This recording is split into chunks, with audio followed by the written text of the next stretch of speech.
Sir, good morning, sir. Yeah, good morning. Let's start. So did you all try out to the tutorial videos that I posted yesterday on functions? Did you all look at that?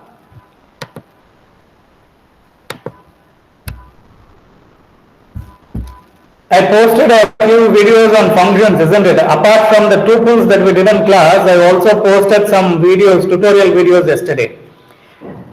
Did you do the tutorial videos?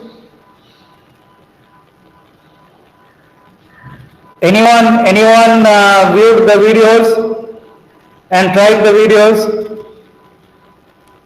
No one?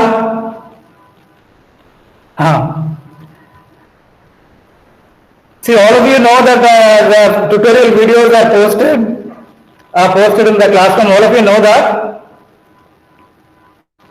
Yes or no? Yes, sir. Okay, so they are also part, they are just additional material, and they are part of the syllabus.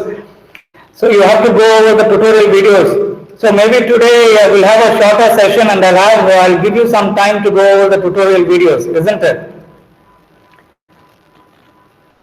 Okay, so one is what we are doing dynamically in class. In the video also it is like a tutorial where I'm again demonstrating some concept, and you can do it, you can watch it alongside your idle and you can code along with the video. Okay, it is like a hands-on session except that it is already recorded. So you'll find it very similar to what we are doing in class. So go over the tutorial videos. They contain some material that is also essential. Okay, so okay, all right. So I just wanted to emphasize that some of the material is provided as tutorial videos, and you must go over them. Okay, so it is just very similar to what we are doing in class. It will be hands-on, but the tutorial videos will be much shorter. They'll just be for 5 minutes or 7 minutes, and they relate to some particular concept. So they'll be very, very useful. So do go over those tutorial videos. All right. All right. So today let's do something live, and then we'll go to the tutorial videos. So are you all able to see my screen? Yes, sir. All right. Okay. So let's first go back what we were doing yesterday. So yesterday we were looking at tuples, okay, and we saw that the asterisk multiplication operator. What is the meaning of the multiplication operator? Okay, just like pluses for concatenation, multiplication does so many times concatenation, isn't it? So we can use the multiplication operator as well. Then we saw that the sorted can be used on tuples, on a list of tuples, and then we wrote a custom function to sort by the second element in the tuple. Okay, so using the key argument of the sorted, we are able to do the sorting. Okay, and then we saw about tuple unpacking, how we can just use commas to indicate that it's a tuple, and we can use this in a function that returns multiple values, and then in the main program we can unpack the values returned by the function, and you can have multiple variable names on the left hand side assigned to a tuple, and the tuple will be unpacked. Okay, and even these parentheses are not necessary. As long as you put the commas, it is sufficient. Okay, just having the commas first indicates that it is a tuple. All right. Okay, so today let's go into another compound data type, that is a string. We have seen the character. A character is just a string of length 1. So in Python there is no difference between characters and strings. Characters just mean strings of length 1. Okay, so let's see more about strings today. So are you all ready? Yes, sir. You have your idle running, everyone? Yes, sir. All right, okay. So let's go into strings. All right. So strings, what are the properties of strings, isn't it? Okay, strings are just tuples. Okay, they are very alike tuples in that the strings are ordered. Okay, strings are ordered. Okay, and since they are ordered, they have an index, and since they have an index, they can be iterated. Okay, it is possible to loop over the elements in the string. And secondly, strings are immutable. Just like tuples, strings are immutable, meaning that you can't have extend or append or insert into a string. Okay, so those methods will not work for string objects. That is, they are immutable. You can reassign a string. To another value, but we won't be able to change the elements in a string. Okay. Alright, so let's see how to create a string. You can create a string in two ways, either by using the str function and then you pass the argument, then it is converted into a string, or you can just put something within quotes and then it becomes a string. Alright, so let's try it.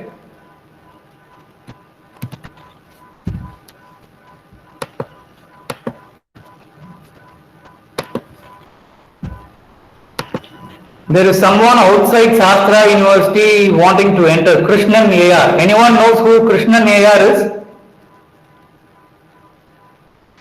Sir, he is from our branch. Why is he joining from? Why is he joining from outside SASTRA University? Don't know, sir. Huh? Don't know, sir. You He was okay, using SASTRA ID only. You asked him to join using SASTRA ID. Can you do that? Okay, sir. I'll message him. Okay, thank you. Alright, so let's create some strings. So let's say s is equal to str of let's say 10. Okay. And when I do this, basically s will be 10 within quotes. Okay, now if I convert a string back to int, I can just say int of s, and only if it contains a number, I'll get the value 10. But if I say if it's some other value and I say int of let's say a string that contains a, then this will be a value error. Okay, because a cannot be converted into a int. So it's an invalid literal for the int function. Alright. Okay, so there's another way to create strings, that is the more obvious way. Let's say I like Python programming, isn't it? Okay, so you can just give a sequence of characters and that will become a string. Alright, so all this we have, and then we can index a string just like we indexed a tuple. So all the slicing operators, just like we saw for the other data types. What are the other data types we have seen thus far? Boolean complex. So we have seen the list and tuples, isn't it? Compound data types, isn't it? Okay. So the compound data types, we have seen the list and the tuple. Now we are looking at strings, and we have seen that we can index them. We can slice the compound data types, and the same slicing operators will work in string. So basically, if you say s of 0, and then it is going to give you I. So S is I like Python programming, and S of 0 is I. Similarly, you can find out the last character in the string by saying -1 and give you programming G. That G alone comes. And then you can reverse the entire string by saying, isn't it, colon -1. Okay, from start to end, but in the reverse order. So you see this is the reverse order of I like Python programming. Alright. So, and suppose I want to get the last two characters, I can say, what is this? -2 colon, and then I get the ng alone. So basically the syntax is S of the subscript operator square bracket start, and then optionally I can specify the end, and optionally I can specify the step. If I don't specify any of these arguments, that means the start is 0 from the starting, end is the last character, and step is just 1. So those are the default values. Okay, so the slicing operator also works with strings, and then we have the len function that also works for all of these sequences. That is, all of these that are iterable, they have a len function, that is the number of characters there. Alright, and there are some string specific methods, and we'll see what these methods are. Okay, so one method is called lower, and that means it converts the entire string into lowercase. Okay, and you see I has become a lowercase now. There's another method similarly called upper, which converts the entire string into uppercase, and you have this. Okay, the string itself is unchanged. Okay, but when you call this method, it returns this value, and you can assign this value to some other variable. So you can say a is equal to s dot upper, and now if you say a, it will be in caps, but s is small. S is what we originally had. So the original string is unmodified because the string is immutable, isn't it? Okay. Alright, now you can also check whether the string starts with some character or some substring. Okay, and I want to say whether it starts with I like. Okay, and so starts with basically asks the question, does it start with this substring or not? So the return value of starts with is a Boolean value, either true or false. So it is true because it is I like Python programming. Similarly, I can say I want to see whether it ends with something, and I say ends with I like, and that will again give me a Boolean value. So it doesn't end with this, so it will be false. Okay, so you can try this out. So starts with, ends with, and is digit. Is the string entirely composed of digits or not? Isn't it? Okay, and again this will be false because it has some characters. But if you say A is equal to, let's say, 42, and if you say A dot is digit, isn't it? Okay, what is the answer we will get? It will be true. Alright, so then we can also find something within the string and return the index of the first occurrence of the substring within the string. And then I can also replace one substring with another substring, isn't it? Okay, so let's see this. Okay, so I can say s dot find. Okay, where does the keyword like appear? Okay, and it appears in the index position 2, isn't it? So I is 0, space is 1, and like starts from 2. So that is the first occurrence. There may be multiple occurrences of the substring, but find will return the index of the first occurrence of the substring. Alright. Similarly, I can replace one with the other. Okay, and let's say I replace what is the pattern to be replaced, and then what is the substring? What is the replacement substring? I want to replace like with this. Okay, let's see. So now I love Python programming, isn't it? Alright, so I can do find to return the index. I can replace one substring with another substring in the string. Okay, so these are powerful functions. Alright, now beyond this, we have some special string methods. Okay, and to split a string and to join the list elements into a string. Okay, and these are very powerful methods. And let's see what these methods are. Alright, so suppose I have a string and I want to split the string into all the words in the string, isn't it? And the words in the string are those that are bounded by white spaces. So I want to split the string. Wherever I find the white space, I want to return it as a separate element. Okay, so there is a method in string objects called split, and the split will take a character on which to split. What is the separator on which we want to split?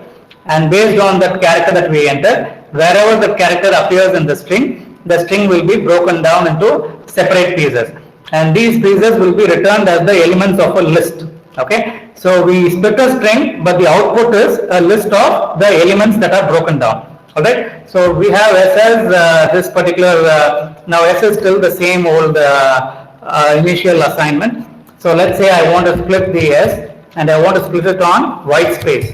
Okay, now what are the elements that I will get? These will be the words, one blank space. So when I do this, these will be the blank spaces. Okay, and therefore I will be one element. So I will be one element, like will be one element, Python will be one element, programming will be one element, and these will be the elements of a list. Okay, so now you see I, like, Python, programming, these are the elements of a list. Okay, so in this way I can split any string on any character that I give, I can split it. Suppose let's say I split it on let's say O. Let's say I want to split on the character O, isn't it? Okay, I can split on the character O, and now you see I like Python. Okay, and then it's split on O, that O is omitted, then Python N, programming, isn't it? That O is split and then gramming is given. So there are 3 elements in this particular list. Okay, so this was a random example. Let's say you have a comma separated file. So each row is a comma separated line. The fields are separated by a comma. So let's say one example is, let's say the articles is equal to A comma and comma the, isn't it? Now I want to get the separate all the articles and I want to have them in a list. So I can say A dot split. Okay, and I want to split on the comma. Comma is the separator. Yeah. So now you see A is one element, N is one element. Okay, A is one element, N is one element, and there is one element. Okay, so this is a very useful method with strings. It's a very powerful method, and you just call it by saying split off, and then you give the character on which to split. Then it will split the string wherever that character appears, and then it will put them into a list, and it will get them as the elements of a list, and it will be in a ordered fashion. Okay. All right. So that is the split, and so that is a string method. Now you can also join many different elements into a string. Okay, so you can join the elements into a string. So let's say you have a list and you want to combine the elements of the list into a single string. isn't it? Okay. Now, when you combine the elements, you must specify a delimiter between the elements. How do you want the elements to be separated? If you don't want any separator, then it's an empty space. Okay. Whatever it is, there is some separator. Maybe you want to separate using a comma, isn't it?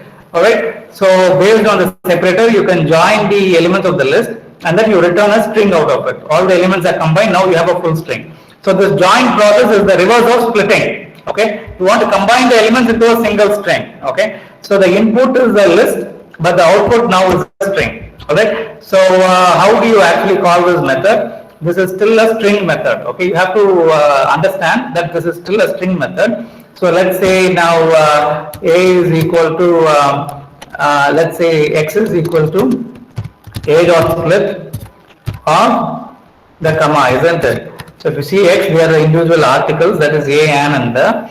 Now what we want to do is we want to combine the elements in x into the string, original string itself, like a. Okay, so how do we do that? Okay, since this join is a string method, so that therefore you have to put a quote. Okay, and in this quote you give the separator between the elements. Okay, and now since this is within quotes, it is a string object, and this string object has a method. We'll separate using the comma. We'll put the comma within quotes. Now this is a string character. It's a character which is a string in Python. It's a string of length 1. And this character has a method. So we can use the dot operator. And the method we want to use is join. Okay. And what we want to join, isn't it? And we want to join.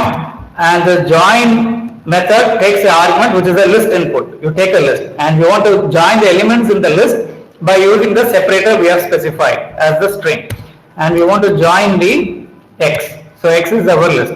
Okay, so this is how we do it. Okay, so you give a string character which is the separator between the elements when we combine the elements of the list, and then you say call its join method.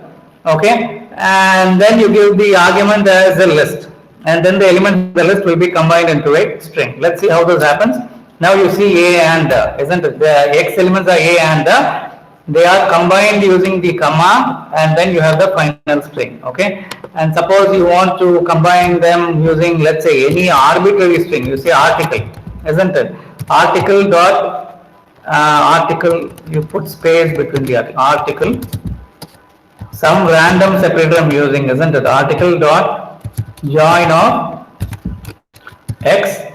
Now you see a article and article that. Okay, so the elements are combined using the whatever separator I'm specifying here. Okay, usually it is a space or a comma, isn't it? So usually we just say it's either a space or a comma, and then we give it, isn't it? Okay, so now we have this. So a and by separated by space. Sometimes you can give an empty space. You just say it's an empty space, and then you say join of x. Now you will see what happens. It's a and on the. No, something that is, so this is not really separator. That is why we have to specify a separator. Okay, so that it becomes clear and it's a good string. Alright. Alright, so you see these are some advanced string methods. So these are very specific to strings, isn't it? Alright, so there are some examples here as well, and you can look at them. Okay, so these starting from here, isn't it? So we have some common methods that are shared with other data types. That is the len function, indexing, and then the slicing, and then we have some specific string methods, and these are the specific string methods, and then we have some special string methods. These are the splitting and the joining. Okay, and these are very useful methods. Now apart from this, we can also concatenate strings, just like we concatenated list and tuple, and the concatenation operator for strings is also plus. So therefore you can concatenate strings by using the plus operator. So you have some s3 as something, meaning of life, s4 is 42, and then you say s3 plus some empty space plus s4, then it returns the meaning of life is 42. Alright, so like this. So something you can have like this, and it will give you all these values.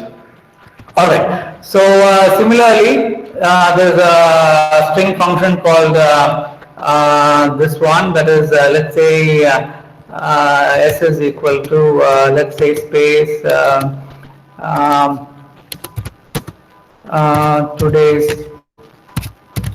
today's class.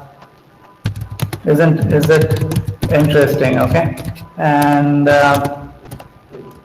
we'll have some space, isn't it? Okay, and let's close this.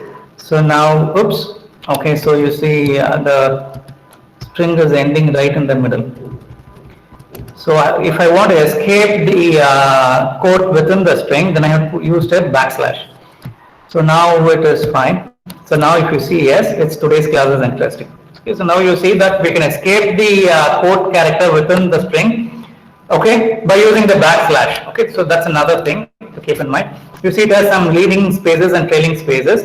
If I want to remove the leading spaces, I say s dot left strip, okay, and the leading spaces are removed. If I want to remove the right space alone, I say s dot r strip, and the trailing spaces alone are removed. If I want to remove spaces that are both leading and trailing, I just say s dot strip off, okay, and both the spaces at either end is removed. All right, so that's another method with strings. All right, now apart from these, okay, there is string substitutions which are useful in string formatting and printing. Okay, and that is the last thing we will see with the strings. Okay, so we can use some variables within the string, and these variables can be interpolated into the string. So that's called string substitution or string interpolation. Okay, so how do you do this? Let's say we have a string. So let's say we have a string. Let's say this is the string. I want to say raining, and I want to say whether it may be heavy and pouring, or some values I want to give here. So since I'm not sure about the values, I just put some placeholders here, percentages and percentages. And this basically means that I can specify what these values are. If I want later, I can change these values.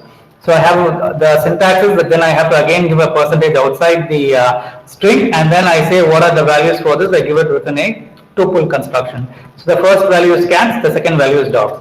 Okay, and this was the old way to do it. This is the Python version 2.x. This is valid in Python 3, but Python 3 gives us a now newer way to specify this, and I would recommend using the newer way. And this newer way is as follows. Instead of using %s, we use these angular braces. Okay, and the first angular braces means there is something to interpolate here. This is the first value to be interpolated, and this is the second value to be interpolated. And the string has a method called dot format. No more using the percentage operator. You just use the format method, and then you give the values of the these in order. Okay, the angular braces in order. What are the values they take? You just give them here. Okay, and instead of being positional arguments, they can also be named arguments. So you can give some name for this particular argument, and then in format you can specify what is each of the what are the values for each of these names. And these names don't have to be in the same order as they appear in the string. So therefore they can be in any order. So that is one flexibility with the named arguments. So this is similar to what I showed in the tutorial video about the functions, where you can have multiple arguments to a function, and the arguments can be positional arguments or they can be named arguments. Okay, and the positional arguments are mandatory, whereas the named arguments are optional, and usually they have a default value. Similar to that, here again we have the same flexibility. You can either have positional values, okay, or if you want to use names, you can use the names between the angular braces and give the values for these names. So let's try this out. All right, so let's say it's raining, isn't it? So it's basically, it's a string I'm creating here, raining, and this is what I have. Okay, it's raining cats and dogs or something. I just say format, and what are the values I want to specify. The first value is, let's say it's raining more. It's raining, let's say, is there any other idiom that we can use here? Isn't okay, let's just go with cats and mouse, isn't cats and mice. It's our own idiom here. So it's raining cats and mice, isn't it? But if I just want to say cats and dogs, I can say cats and dogs. Okay, or I can say all right. So this is all fine. So now I can, let's do a named argument for this, and we'll say this name is, let's say this is variable 2, or let's say this is variable 1, isn't it? This is variable 1 and this is variable 2. But here when I specify, I can say variable 2 I can give as the first argument. I can give it in any order I want, and I can say dogs, let's say daggers, dogs and daggers or something, isn't it? And where 1 is equal to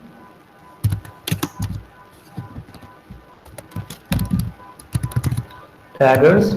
Okay, now you see it's raining daggers and dogs.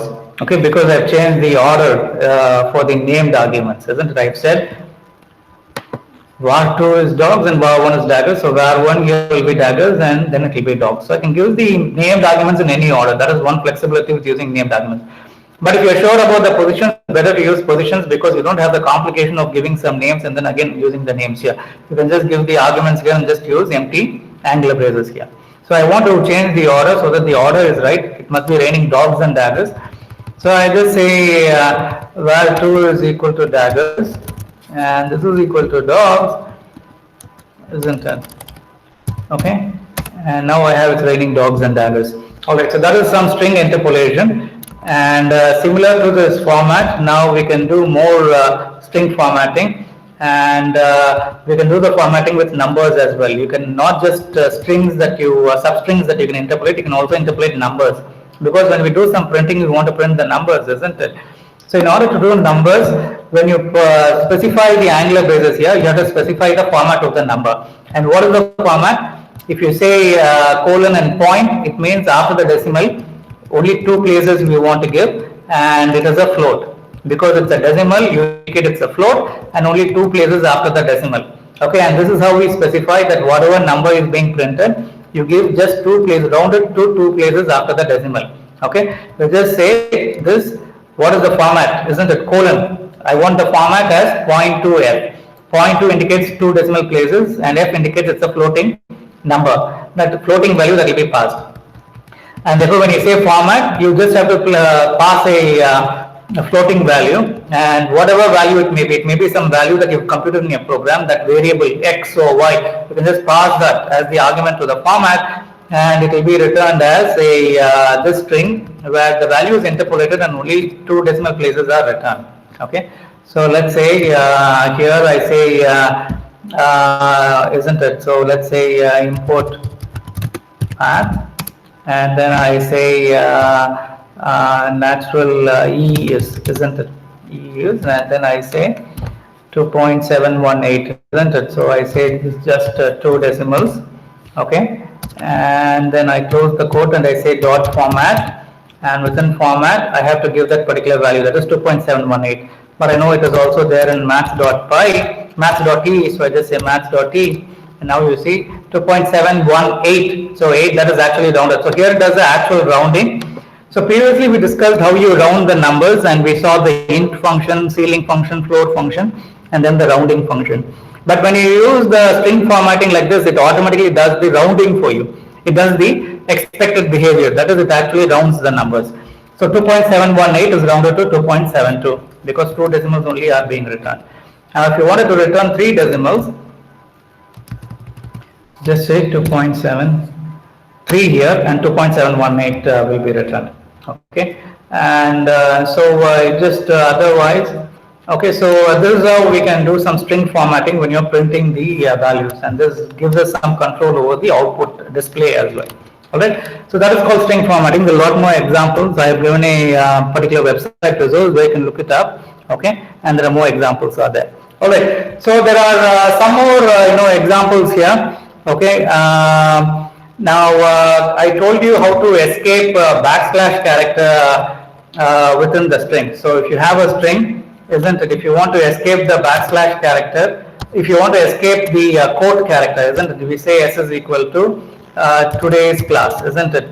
But once you put another quote here, the string ends, because the quote is also the string character. So if you want to escape this thing, isn't it? So now this will be a syntax error, okay, because you already have the quote ending there, and after that you have some hanging characters.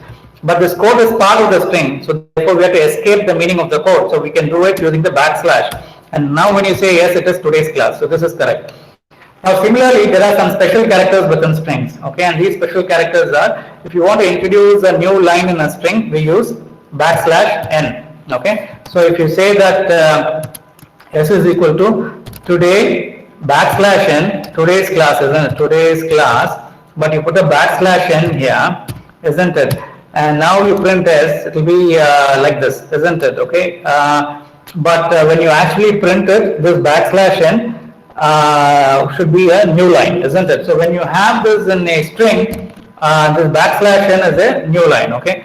So when I say print, okay, so let's say print of s.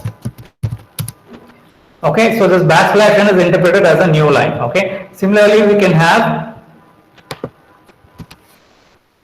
backslash t, which is a tab character, and now I say print of s, and you will see today's class printed with a tab space. Okay, so backslash n and backslash t are special characters within a string. Okay, one meaning the new line and backslash t meaning the tab. Now suppose the string itself should contain the backslash n without the meaning of a new line. You want to escape this new line meaning, but the backslash n should be there in the string. Then what we should do is we have to assign the string as. I have a doubt here, sir. Yeah, one second, let me just complete this. You should assign the string as a raw string. You just put a r, you prefix the string with r, and then you assign it to s. And now if you say print of s, then it will be taken as a raw string. Nothing will be escaped. Okay, the slash t will be printed as it is. Okay, and in fact even this is not escaped. This quote is also not escaped. Nothing is escaped. So suppose you want to represent the string as it is, as you type, you want the string to be without any special meanings for backslash. Then you just prefix the string with r, meaning a raw string, and then the string is taken as it is. There are no special meanings within the string, and the print string will be printed as it is. Okay. So these are all we have to know about strings and how you can work with strings and how you can, manipulate strings and every sort of all these special exceptions and special cases with strings. Okay. So this is a complete discussion of that. Okay.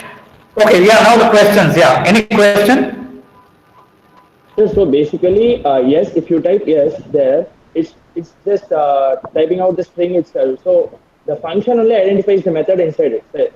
So for example, slash n only the print function identifies it. So basically yes is a variable that replicates again the same string. So basically yes doesn't identify the slash n. So that is Yes is the string that contains the slash n. Okay, and so only when you just say yes, see, this is the difference between x and print of x.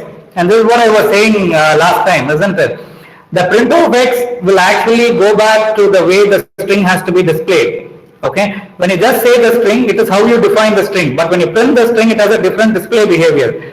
So sometimes the print of that particular object will not be the same as the object, especially if the object, the strings are a very good example. Another example is where the object does not have a, when you just say the object, it will only give you the memory address. But it has a specific print, behavior attached to it. Okay, so these are ways in which the printing behavior differs for the object. Okay, only the print will interpret the backslash n. So the string as it is contains the backslash n, but it is interpreted by the print. You are correct. Okay, sir. Any other questions? Alright, so that is about strings, and that's all I want to do today. Okay, so that completes our discussion of strings. In the next class, we'll go to dictionaries and other compound data type. Okay, so you see each of these data objects are very, very useful to us when we begin to write our programs and work on projects. We'll be using all these data structures. Okay, and it's good to know all these methods that are available to us for each of these data objects we create. Then it gives us the freedom to do a lot of different things with them. Quite quickly as well and efficiently, isn't it? Okay, so all these methods are already available to us, and we should make use of these methods and get used to the Python syntax, isn't it? By now it should be clear to you that Python is using a consistent syntax. You have an object and it has some methods, and those methods take some arguments. Okay, and these methods are specific to each type of object, isn't it? Whether it's a list object, a tuple object, or a string object. As long as you know what object we are dealing with and the methods are available to us, we'll be able to do a lot of different things, isn't it? Okay, so I hope this syntax in Python is being reinforced and it's very consistent. And as you learn more and more, the syntax will also become very, very clear to you. So the key to all this is just practice. Okay, you have to keep practicing and practicing. Alright, so I'll post the script and I will post all the materials in the classroom. Okay, and what I will suggest that if there are no more questions, I suggested all of you go to the tutorial video that I posted yesterday on functions. It is just for, I posted 3 videos. Each video is just bite-sized. It is just for 5 minutes or maximum 10 minutes, 5 to 10 minutes only. Most of them are just 6 minutes. Okay, so just go over these tutorial videos. Again, these are like the live sessions where I am actually doing a demo in the video, and you can have your idle by the side and also watch the demo while you code. Okay, so we won't there are some tutorial videos and they are part, okay, of the class. They are an essential component and they are very much like what we are doing in class. If you have any doubts on the tutorial videos, you have to post them in the classroom and we have to get them clarified. Okay, so go over the tutorial videos. All right.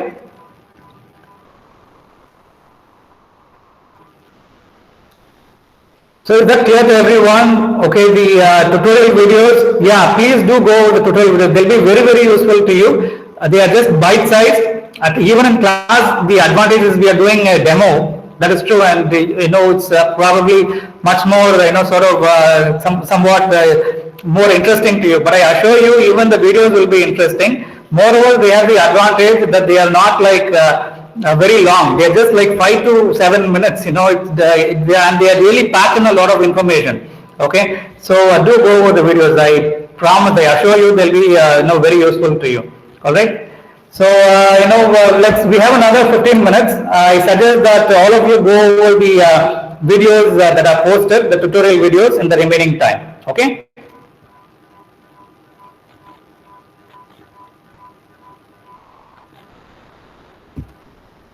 Alright, so that's all I have for you today. We'll meet tomorrow. Do practice, go over the tutorial videos, go over the session today as well. I'll be posting the script. Okay, have a nice day. Thank you, sir.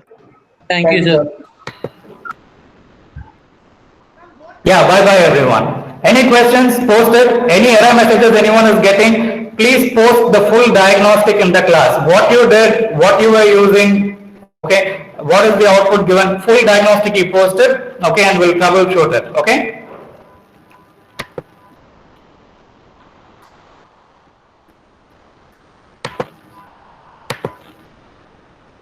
Yeah, thank you, bye.